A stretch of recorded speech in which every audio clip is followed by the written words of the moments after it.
አንዳንዴ ህይወት አድካሚ ነች። ታሰለቻለች፣ ታስቸግራለች፣ ተስፋ ታስቆርጣለች። ስለዚህ ከችግር በኋላ መፍትሄ እንዳለ አስታውሱ፣ እናስታውስ። ችግር ከሌለ ከምን እንማራለን? ከችግራችን ተነስተን ነው የምንማር። ማጣት ከሌለ የማግኘትን ጣዕም ስለማናውቀው፣ ስለዚህ ከችግር በኋላ ነው ትምህርት ያለ እንጂ ሁሌ ሰላም ብንሆን፣ ሁሌ ችግር ባይኖርማ ከምኑ እንማራለን?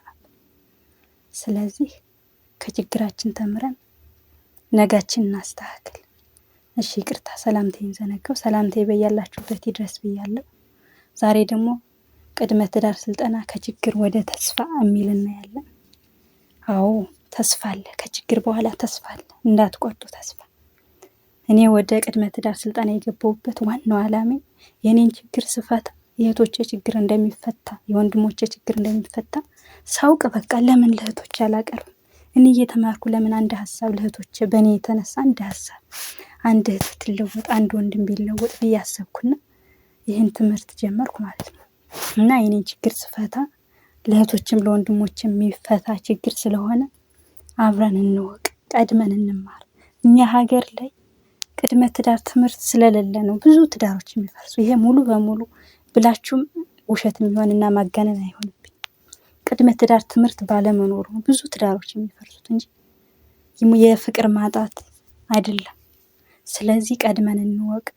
ኃላፊነታችን ግዴታችን ቀድመን ማወቅ፣ ራሳችን ቀድመን መገምገም ነው ያለብን። እኔ ዋናው ትልቁ ዓላማ የተሰበሩ ልቦችን፣ የተሰበሩ ሰዎችን በጥበብ ከተዘጋጀ ጤናማ ትዳር መገንባት ነው ዓላማ። እንደሚቻል ማሳየት፣ ማስተማር ይቻላል። ደግሞ ቀድመን ራሳችንን ከገነባን የራሳችንን ኃላፊነት ተተወጣን እኔ ኃላፊነቱን የማይወጣ ሰው አለ ብዬ አልወስድም እንደኔ። ስለዚህ ራሳችንን እንወቅ፣ ኃላፊነታችንን እንወጣ። ያለብንን ኃላፊነት ከተወጣ ጥሩ ይገጥመናል ብዬ አስባለሁ። ስለዚህ ራሳችንን እንወቅ፣ ቀድመን እንማር እያልኩ በትህትና ጠይቃችኋለሁ።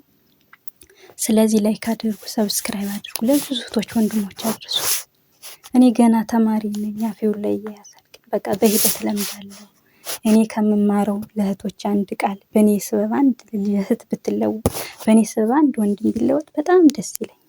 ስለዚህ ላይክ አድርጉ፣ ሰብስክራይብ አድርጉ፣ ቤተሰብ ይሁኑ። በሌላ ርዕስ እስከምንገናኝ ሰላም ሆኑልኝ ቤተሰቦች።